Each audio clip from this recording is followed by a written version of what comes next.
Bon dimanche à vous tous, nous sommes toujours au podcast L'Évangile du dimanche, au micro Père Baldo Alagna, merci d'être à l'écoute. Et aujourd'hui, bon dimanche de la Sainte Trinité. C'est justement la solennité que nous fêtons le dimanche après Pentecôte. Et vraiment, nous vivons un moment assez fort, un mystère qui va rendre caractéristique le christianisme par rapport à toutes les autres religions.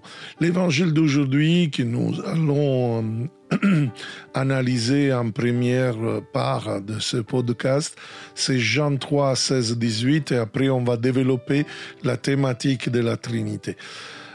Comme je vous disais, toute religion a une image de Dieu typique, sauf que le christianisme.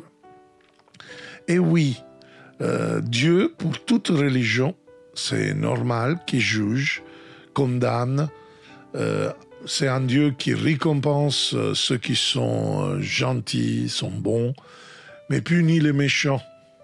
Cette image de Dieu est complètement absente en Jésus. Et là, je sais que quelqu'un va dire « Oh, mais ce Père, il est en train de dire de n'importe quoi. » Et oui, parce que si nous réfléchissons bien à cette théorie, ça veut dire que Dieu est impuissant. Parce que, en effet, la méritocratie, Dieu est obligé, moi je peux obliger Dieu à me sauver ou à ne pas me sauver. Et nous disons vraiment que Dieu est tout-puissant. Jésus, dans l'évangile de Jean, il va nous dire quelque chose qui, dans son dialogue avec Nicodème, qui en effet va révolutionner la mentalité méritocratique des pharisiens.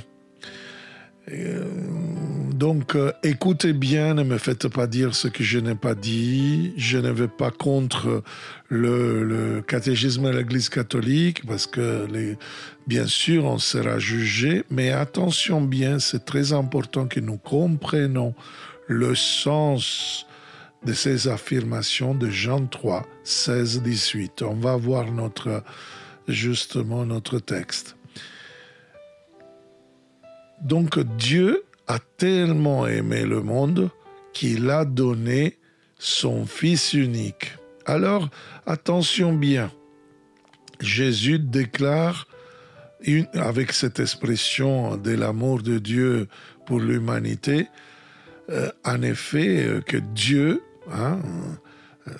Dieu pour les Juifs, c'est lui qui s'est présenté avec le sacre tétragramme, donc Yahweh, qui exprime tout son amour. Attention, et ici Jean, il dit le monde.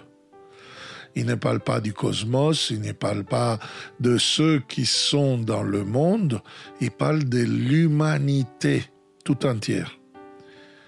Et il a donné son Fils, expression de son amour, afin, et là c'est génial, afin que quiconque croit en lui ne se perd pas, mais obtienne la vie éternelle. Croire ne signifie pas adhérer à une idée, à une doctrine. Attention bien, pour devenir chrétien, il faut faire du catéchisme, pas pour se préparer intellectuellement, cérébralement, mais pour se préparer spirituellement. Vous voyez, la formation chrétienne n'est pas quelque chose simplement de concept, mais c'est quelque chose pour entrer en profondeur de notre vie. On va le développer dans la deuxième partie. Vous voyez, celui qui croit en Jésus ne perd pas sa vie, ne perd pas du temps, ne perd pas, c'est-à-dire dans le discours vain, dans l'adhésion à des discours complètement fous ou farfelus, mais adhère à une personne, Jésus-Christ, à son message, à son évangile, Jésus-Christ, et donc ne sera pas perdu Et là, il va obtenir la vie éternelle. Donc, Jésus dit que pour obtenir la vie éternelle, c'est la foi. Donc, c'est la base de la justification de la foi dont parleront les lettres catholiques. Là, c'est Jean, il parle dans ces termes. Nous le voyons bien.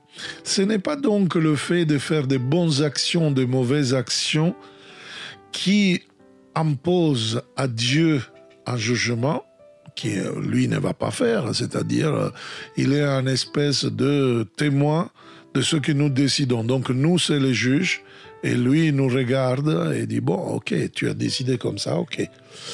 Vous voyez, là, Jean renverse les choses. Vu que vous avez cette mentalité, sachez que c'est votre foi qui va vous faire obtenir la vie éternelle. Et attention, la vie éternelle, ce n'est pas, et c'est la deuxième fois dans ce même chapitre que l'évangéliste met ce mot éternel ensemble à la vie.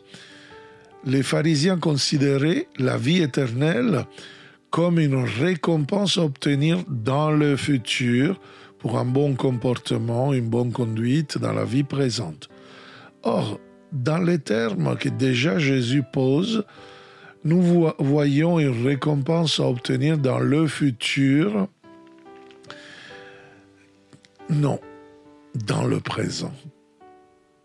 C'est justement la qualité de la vie chrétienne qui rend ma vie déjà éternelle. Donc, une qualité indestructible.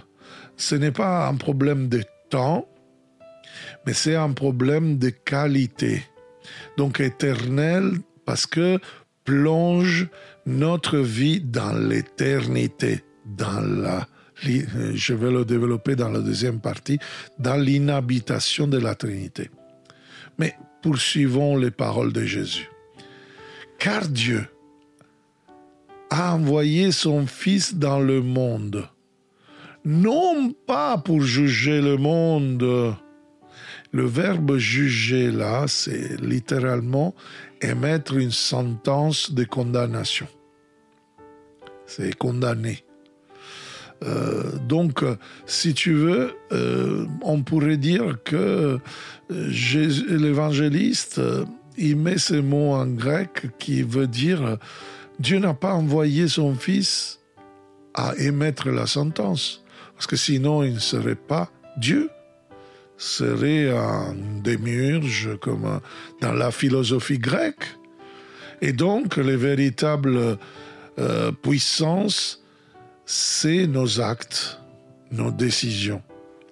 Non, c'est pas comme ça. Le monde dans le sens, voilà, de toute l'humanité qui habite dans le monde. Mais pour que par lui, par Jésus-Christ, par le Fils, le monde soit sauvé. Voilà le projet d'amour de Dieu. Jésus est venu offrir à l'homme une vie alternative, une vie éternelle, une possibilité de croissance spirituelle, de passer de la grâce du mystère pascal à la gloire des temps qui commencent aujourd'hui et vont vers le futur. Vous voyez, ce n'est pas une réalisation humaine, mais c'est une réalisation de son existence dans la vie avec lui. Hier, j'ai donné à l'école à des petits choux, à des petits jeunes de l'école, la première communion. Et alors, comme toujours, je les provoque, je demande toujours pourquoi vous voulez recevoir la première communion. Pourquoi? Dites-moi, quelle est votre motivation? Parce que sinon, laissez tomber. Si c'est vos parents, si c'est quelqu'un qui vous pousse à ça, c'est pas bien. Et alors, une jeune fille vraiment géniale, elle a reçu le baptême avant, après, elle a cheminement, etc. Et génial son cheminement. Et on voit vraiment que ses yeux sont remplis de lumière toutes les fois qu'il parle de Jésus. Et elle dit, mais Père, pour recevoir Jésus. Je dis, ok, mais tu reçois Jésus aussi, voilà, sans la communion. Pourquoi? Explique-moi. Moi, je faisais l'avocat du diable, si vous voulez, mais je voulais entendre sa foi. Et tout d'un coup, elle me regarde avec des yeux brûlants d'amour. Père, moi je veux vivre de Jésus et je veux grandir, je veux de plus en plus de Jésus. Vous comprenez? Quelle puissance! Elle était habitée par la gloire de Dieu. Elle avait activé en elle. Vous voyez, c'est ça qui dit Jésus. Voilà pourquoi il continue. Celui qui croit en lui, qui croit en Jésus, n'est pas jugé, échappe au jugement. Ah mais le Père Baldo, il est en train de nous dire quelque chose de n'importe quoi. On ne sera pas jugé. Ben écoutez, on ne peut pas déchirer l'évangile selon Saint Jean. Échappe au jugement, littéralement n'est pas jugé. C'est pourquoi l'image d'un jugement de Dieu est absente du message de Jésus. Il n'y a pas de jugement et donc de condamnation, de sentence négative de condamnation.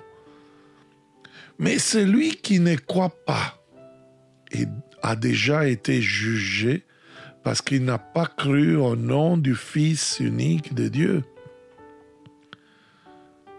Vous voyez ça? Je rentre à la prison, je célèbre la messe de la Sainte Trinité. À la fin, quelqu'un me dit, Père, vous pouvez venir en cellule, je dois vous parler, on doit vous parler. C'était 2 détenus. Et ils me disent, mais vraiment, Père, je ne sais pas qu'est-ce qui se passe. Depuis quelques jours, une semaine à peu près, on a vraiment envie de dire que c'est vraiment un temps béni. Bon, pour ceux qui ont reçu le Saint-Esprit dans la mouvance du renouveau charismatique, il y a l'expression « parler en langue » qui est présente dans la Bible et que le mouvement du renouveau charismatique a remis en route dans l'Église catholique aussi. Et beaucoup de papes comme Jean-Paul II, pape François, etc., tous les fois qu'ils se réunissent avec le renouveau charismatique, on parlait en langue. On a ça dans les pères de l'Église. Et ces jeunes me disent, Père, je parlais en langue. Je n'ai jamais eu ça. Ils savaient bien que moi, je fais partie du renouveau charismatique. Et il me dit, mais Père, mais c'est incroyable, on a envie d'ouvrir un groupe de prière, on a envie d'évangéliser, on a envie de prier pour les malades, on a envie vraiment que Dieu se manifeste dans notre vie. Nous voulons grandir dans la gloire de Dieu, parce que la gloire de Dieu est en train de brûler mon cœur. Alors je lui dis, mais tu sais qu'est-ce que c'était dimanche dernier? Dimanche dernier, c'était la Pentecôte. C'était l'effusion du Saint-Esprit sur tout chrétien. Si depuis Pentecôte, tu reçois ça, c'est parce que tu es en train de recevoir une Pentecôte renouvelée. Tu es en train de vivre la gloire de Dieu. Nous, on l'a vécu à Paris, avec MASCOM, notre association. Et beaucoup d'entre nous étaient convaincus d'avoir le vin nouveau, d'avoir bu vraiment cette expérience spirituelle qui te rend ivre comme les apôtres, qui te donne la joie, qui te fait vraiment désirer de comme cette fille à l'école. Moi, je veux vivre de plus en plus de Jésus, je veux grandir, je veux annoncer, je veux vraiment vivre de lui. Frères et sœurs, c'est vraiment ce que dit Jésus. Ici, nous devons ajouter 2 versets qui malheureusement la liturgie a coupés. Eh oui,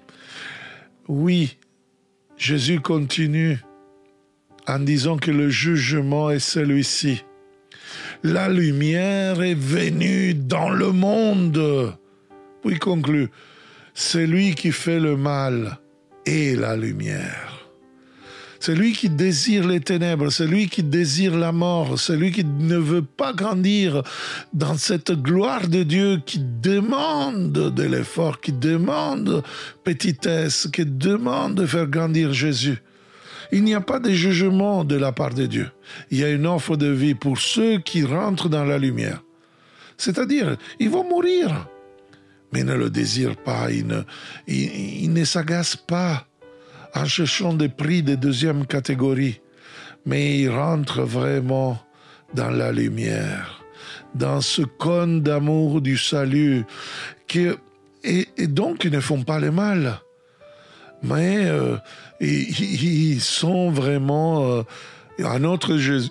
Ils continuent la mission de Jésus. Ils sont vraiment dans la mission de l'Église.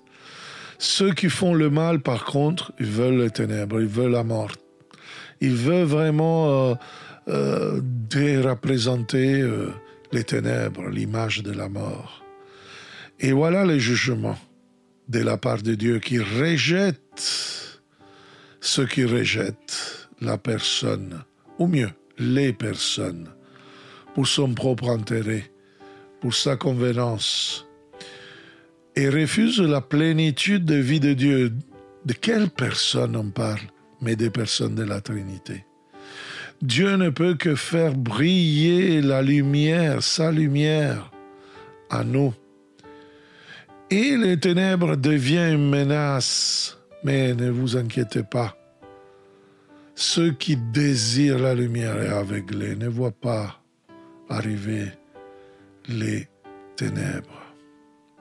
Aujourd'hui, vraiment, l'invitation de l'évangéliste est d'accomplir des actions missionnaires, des actions quotidiennes, de petitesse pour manifester cette lumière, cette gloire de Dieu, pour entrer ensuite en pleine harmonie et communion avec ce Dieu d'amour qui est lumière, qui est amour infini. Vous comprenez que c'est un grand mystère. Aujourd'hui, nous ne souvenons pas dans l'Église un événement de l'histoire du salut comme les autres grandes solennités de l'année liturgique. Nous célébrons un mystère. Le mystère est chrétien par excellence, celui d'où découle toute histoire du salut. Si la grâce repose sur le mystère pascal de la mort et résurrection de l'incarnation du Fils de Dieu, de Jésus-Christ, la gloire de Dieu repose sur l'inhabitation de la Sainte Trinité, justement dans nos vies, dans nos cœurs. Vous voyez, le peuple juif n'adorait qu'un seul Dieu, Yahweh, c'est-à-dire l'unité absolue, non la distinction, pas la distinction, voilà, l'unique Dieu. Et le peuple païen, je dirais toutes les religions aujourd'hui, adorent plus de divinités, sauf les musulmans. Les juifs ont la même religion que la nôtre, même s'ils n'ont pas reconnu Jésus. Parce qu'on a le même livre, l'Ancien Testament. Ils ont besoin de recevoir simplement le Nouveau Testament. Les musulmans, ils ont déraillé, ont reçu un autre Dieu, je ne sais pas, mais Allah, ce n'est pas le même Dieu que le nôtre. Mais toutes les autres religions ont beaucoup de divinités, parfois ils se perdent, comme les païens au temps de Jésus. Donc, ils connaissent la distinction, mais ne connaissent pas l'unité dans la divinité. La foi chrétienne, le christianisme, connaît l'unité dans la distinction de personnes. Un Dieu en trois personnes. Le Père, le Fils et le Saint-Esprit. La révélation de ce mystère est la plus grande nouveauté apportée par Jésus, unique dans l'histoire de toutes les religions. Avant lui, les prophètes n'avaient connu et n'avaient pas enseigné que Yahweh. Le Dieu qui a donné naissance à l'univers pour déverser son projet d'amour, son amour sur toutes les créatures. Mais Jésus a conduit les hommes à la connaissance d'une vie indestructible parce que inhabité par cet amour de Dieu lui-même, et donc qui nous met en relation avec les personnes de l'unique Dieu, et entre nous et les frères et sœurs, donc nous conduit à une connaissance d'une pluralité, une communion de personnes en Dieu. Comme disait le latin, circumcessio, une circulation d'amour de la Trinité, du Père au Fils dans le Saint-Esprit. Parce que Jean, dans la première lettre, nous dit Dieu est amour. Deus agapestin, en latin, ça c'était le grec, en latin c'est traduit Deus caritas est. Dieu est amour, nous a révélé la parole. Et l'amour ne peut pas rester immeuble, arrêté, fermé sur soi-même. Par nature, l'amour s'étend, circule. Alors vous voyez le message, l'évangile de ce Dieu d'amour en Jésus-Christ et le mystère de la Trinité. Précisément parce qu'il est amour, l'amour du Père pour le Fils. Donc le Père est amour parce qu'il aime le Fils. Le Fils est amour parce qu'il est aimé du Père. Et l'Esprit Saint est amour parce que c'est cette force d'aimer du Père et du Fils qui est partagée avec nous tous. Vous voyez, c'est ça qui nous dit que la pluralité des personnes, c'est une seule chose, une seule réalité, un seul Dieu. Peu à peu, l'Église des premiers temps a pris conscience de la profondeur de ce mystère, tellement d'avoir du mal à pouvoir l'expliciter. Elle a même bataillé pour la défendre, pour le transmettre aux hommes. Un siècle entier, le IVe siècle, a vu consacrer une lutte épique pour défendre la pleine divinité de Jésus-Christ et de l'Esprit Saint et donner ainsi au christianisme un vrai visage, comme on pourrait dire une foi trinitaire. La religion trinitaire, c'est dans la Trinité la spécificité du christianisme qui nous fait devenir justement des chrétiens en relation avec le Père, le Fils et le Saint-Esprit, et en la Trinité, qu'on est en relation avec nos frères et sœurs, la famille de l'Église. Cette foi tirée de cette expression, de cette célébration de la liturgie. Regardez le Gloria, on trouve la Trinité. Regardez le Credo, on retrouve la Trinité. Mais en toute prière, quand nous faisons le signe de la croix, tout porte l'empreinte de la foi trinitaire. Ce que nous avons dit jusqu'à présent, cependant, n'épuise pas le contenu de ce mystère. Nous pouvons appeler un mystère de condescendance que nous célébrons aujourd'hui.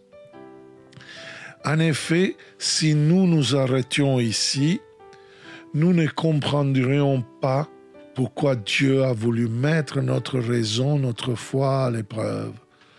Avec la révélation d'un mystère aussi grand et incompréhensible que celui de l'unité Trinité de Dieu. La Trinité est un mystère pour nous. Première, c'est-à-dire un mystère de condescendance pour notre salut. Le mot condescendance, ça veut dire que nous devons descendre ensemble. Condescendance, descendre ensemble avec le Père, le Fils et le Saint-Esprit. Donc Dieu descend ensemble vers l'homme et en l'homme vers les autres hommes. Il s'adapte, c'est-à-dire il est condescendant à sa petite taille, à son petit pas. Et il nous demande de l'être envers les autres. Il vient vivre avec lui. Il nous envoie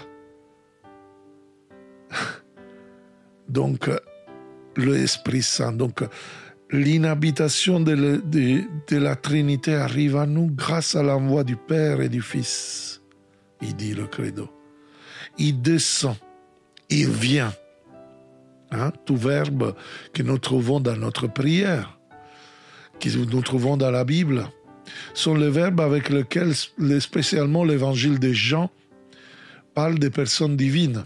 Je suis descendu du Père et je suis venu dans le monde. Dieu a envoyé son Fils dans le monde. Moi et le Père viendrons. L'Esprit viendra à lui et fera sa demeure avec vous. Dieu vient à l'homme et vient dans sa réalité intérieure, dans sa plénitude, en profondeur, pas en surface, tel qu'il est en lui-même, en soi-même, et tel que nous sommes. Nous le connaîtrons un jour. La Trinité ne vient pas, pour ainsi dire, dans une dimension réduite, comme pour l'expérience qu'ont eue les personnages de l'Ancien Testament.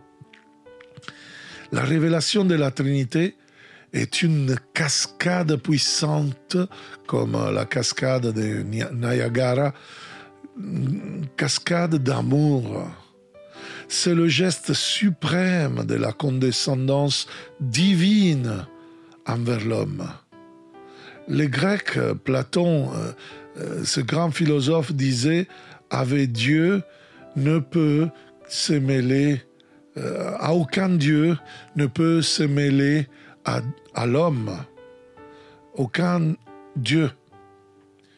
Mais Dieu, le Dieu chrétien, le Dieu de Jésus-Christ, s'est mêlé à l'homme. Il nous donne la condition divine au plus profond de nous-mêmes. Il a entrelacé sa vie avec la vie de l'homme en la faisant devenir indestructible, avec sa qualité, avec son habitation, avec cette communion éternelle. Et donc, vous voyez, la vie de foi des chrétiens devient la foi en communion avec les trois personnes divines.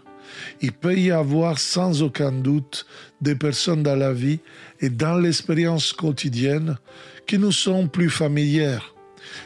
Un conjoint, un enfant, un ami, quelqu'un qui nous a marqué, un prof, etc. Et il nous semble presque que nous ne pouvons plus concevoir notre existence en dehors de la leur. Ils nous apparaissent comme des branches de notre existence. Il y a presque une symbiose, une harmonie entre nous et eux. Et nous le remarquons quand certains d'entre eux nous quittent pour toujours. Mais attention, terminer le deuil, personne n'est enraciné en nous et n'enracine notre existence comme ces trois personnes du Père, du Fils et du Saint-Esprit. Ils sont venus à nous par le baptême. Ils ont élu domicile à nous dans notre vie de foi et sont plus intimes pour nous que nous-mêmes, comme disait Saint Augustin. En leur nom et en dialogue avec eux, toute notre vie de foi a lieu du berceau à la tombe. Au seuil de l'existence, nous avons été baptisés au nom du Père, du Fils et du Saint-Esprit. Au coucher de notre vie, nous partirons de nouveau de ce monde au nom du Père, du Fils et du Saint-Esprit. En nous marquant aujourd'hui au signe de la croix, nous déclarons à chaque fois que notre vie, nos désirs, nos volontés, c'est d'appartenir à la Trinité.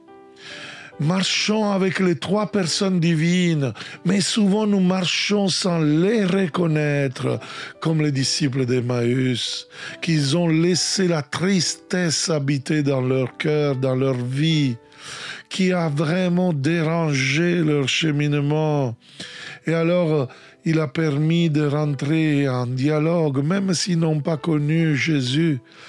Le dialogue s'est imposé, la parole les a fait reprendre la route, après avoir révélé une lumière, la gloire de Dieu. Sainte Thérèse d'Avila avait l'impression de vivre dans un château intérieur qui lui permettait de descendre en profondeur. Et pendant la descente en surface, elle découvrait son enfer intérieur. Mais dès qu'il rentrait dans les chambres pour découvrir les chambres de la Sainte Trinité, elle vraiment se sentait dans la plus grande joie, dans la plus grande communion. Une autre sainte mystique, toujours carmélitaine, Sainte Élisabeth de la Trinité, s'adresse à la Trinité comme « mes trois chairs » et écrit « Je trouve le ciel sur la terre parce que le ciel est la Trinité est à moi ». La vie chrétienne alors, c'est l'ancrage intérieur. Sans cette force centripète, notre vie est vide. Elle est fatigante. Elle se déroule en dehors de l'amour, dans des idéologies. Elle n'est pas transformée. Il reste peut-être sauvé par la grâce du mystère pascal, mais ne découvre pas cette lumière, cette puissance de la gloire. Au contraire, reste en surface dans l'enfer et ne découvre pas aujourd'hui la qualité indestructible du paradis habité par la Sainte Trinité. Très bien. Ça, c'est la première partie du mystère de la Trinité. Mais je me fais des questions. Le Dieu trinitaire est donc le Dieu qui est descendu vers nous et qui a condescendu à vivre avec nous. Pourquoi? Est-ce que Dieu s'est converti à nous ou au monde? Donc avant c'était différent et après il a eu une conversion à nous et au monde? Est-ce que parce que la vraie vie est tellement pauvre, basse parmi les créatures, que Dieu a besoin de descendre ici-bas dans le tourbillon du monde pour survivre à lui-même? Attention bien, qu'est-ce qu'on dit? Parce que là, ces questions sont d'une théologie, d'une doctrine théologique qui aujourd'hui ose, depuis quelque temps, s'insinuer dans l'Église. Et le sacré est dissous dans le profane. Donc Dieu est mort et donc donne la vie à un super-homme, comme dans une certaine philosophie du 19e siècle, qui peut tout maintenant. C'est prénom Dieu. Donc, déchirons la Bible. Bon, Dieu avait dit ça, mais bon, maintenant on s'adapte. Il n'y a plus d'exigence. Non, frères et sœurs, le mystère de la Trinité nous demande de passer, comme je vous disais, de la grâce à la gloire. Et pour la grâce, il n'y a pas besoin que la foi. Donc, la justification de la foi. Et donc, tout est fait par la grâce. Mais si tu veux vivre de la gloire de Dieu, il te demande des sacrifices, il te demande d'aller plus loin. Ce deuxième aspect de la Trinité, je l'appellerai le mystère de l'espérance. C'est-à-dire le mystère qui nous attend, qui est en avant de la Trinité, qui s'est révélé à nous, et la Trinité du présent qui habite en nous, qui s'ouvre au futur. Nous sommes sur le chemin du retour vers le Père, en compagnie de son Fils Jésus-Christ dans l'unité de l'Esprit Saint. Et cette Trinité est l'océan de paix vers lequel l'enfer ne nous fait pas peur parce qu'on est descendu jusqu'au plus profond de ce château intérieur, l'inhabitation de la Trinité. Alors de cette Trinité coule cet océan de paix. cette petite rivière de vie, hein, qui est l'espérance de la Trinité. Avec le Père, le Fils et le Saint-Esprit, notre vie est éternelle. C'est-à-dire que toute peur, toute chose néfaste, elle est effacée dans cette présence, dans cette lumière. Pour beaucoup de nos frères saints, la rencontre mystérieuse avec la Sainte Trinité vraiment ouvre les yeux à cette gloire, à cette lumière de la Trinité, et comprennent comme toute l'histoire et l'ensemble de l'univers gravitent autour de ce point. Ils n'ont pas besoin d'avoir peur de la mort. Attention, ils ne désirent pas de mourir, mais ils n'ont plus peur. Pourquoi? Parce qu'ils vivent de la gloire de Dieu. Et tout procède à partir de la Trinité. Et donc, il vit le paradis juste là. Donc, il passe de la peur de cet enfer de surface à la profondeur d'une vie habitée, inhabitée. Ils sont heureux. Donc, si vous voulez, la grâce nous a rendus saints. Donc nos péchés sont pardonnés si nous acceptons la Seigneurie de Jésus-Christ qui nous donne la vie nouvelle. Mais cela n'est pas suffisant. Il faut accepter la gloire de Dieu. Et là, on va rentrer dans le bonheur, dans cette joie qui tend au bonheur et heureux. Parce que ça nous prépare à la rencontre finale, où le jugement n'est pas quelque chose d'automatique par nos œuvres, mais c'est une préparation de communion, d'espérance avec la Trinité. Une espérance, dit Paul, dans la lettre aux Romains, chapitre 5, verset 5, qui ne peut pas décevoir parce qu'elle est fondée sur l'amour de Dieu, Père, Fils et Saint-Esprit, je rajoute, qui a été répandu sur nos cœurs par l'Esprit Saint qui nous a été donné. Vous voyez alors cette circulation d'amour, cette inhabitation de la Trinité. Donc dans cette relation interne, profonde, au plus profond de nos existences, de nos êtres, et extérieure à nous-mêmes, pour cette dimension missionnaire qui va nous faire annoncer prophétiquement vraiment cette gloire de Dieu. Donc c'est la grâce d'aujourd'hui qui se fonde dans notre espérance pour la gloire déjà et pas encore. C'est pourquoi aujourd'hui nous devons répéter le souhait de Paul que nous échangeons pendant la messe à travers la paix, mais particulièrement au début de la messe, le prêtre, il nous dit que la grâce de notre Seigneur Jésus-Christ, l'amour de Dieu le Père et la communion de l'Esprit Saint soient avec vous tous. Merci d'avoir écouté ce podcast l'Évangile du dimanche. Je vous donne rendez-vous la prochaine dimanche et n'hésitez pas à le partager avec tous ceux qui ont besoin de cette gloire de Dieu. S'il vous plaît, ne soyez pas vraiment comme ça perdu comment faire. Si vous voulez aller dans tous les réseaux sociaux, partager ce vidéo, ce podcast audio selon les plateformes où vous êtes. Et ne vous inquiétez pas, allez annoncer parce que comme ça on évangélise ensemble, on annonce ce mouvement de la gloire de Dieu qui nous attend pour accueillir ce retour en gloire de Jésus, ce jugement de ce Dieu d'amour qui est pour nous tous. Amen. Soyez bénis. Ciao.